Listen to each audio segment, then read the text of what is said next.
So Joe Biden got himself under hot water again yesterday. Yesterday in an interview, he made the statement that unlike the African American community, the Latino community is very diverse. And so the implication was that black people are the same, they have the same mindset, they have the same beliefs, same thoughts. And so people were very angry at this. A lot of black progressives were very angry at this, really angering people. So this got a lot of people angry, and it got people angry enough to the point where he had to send out a tweet thread apologizing, where he says, "Earlier today I made some comments about diversity in the African American and Latino communities that I want to clarify.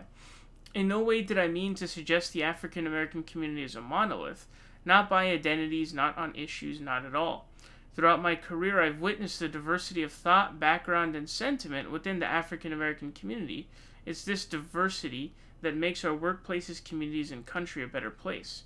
My commitment to you is this: I will always listen, I will never stop fighting for the African American community, and I will never stop fighting for a more equitable future." So he's never fought for the African American community. Just look at the '94 crime bill to begin with.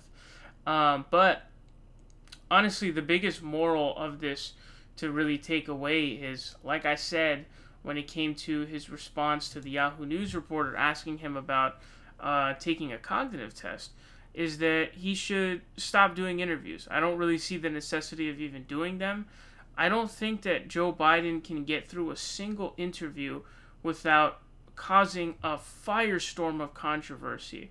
We saw it happening with this, and then we saw him sort of exposing himself, in my opinion, with his response to the question about the cognitive decline.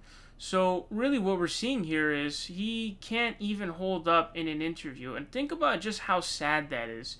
The Democratic nominee is so horrible, so beyond horrible, that he can't even go through a single interview without causing mass controversy and questioning whether or not, hey, wow, look, this dude thinks that all black people are the same, and I'm going to vote for this guy, and makes people really question their vote and what they're doing here.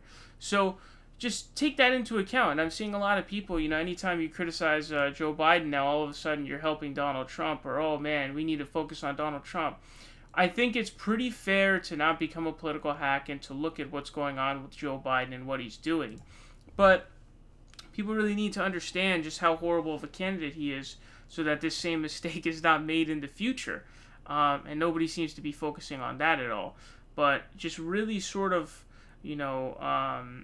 just soak in the idea and the thought that, wow, the Democratic nominee cannot give a single interview without completely imploding every single time. Sometimes with multiple controversies coming from just one interview. Usually it is one interview that has multiple of these.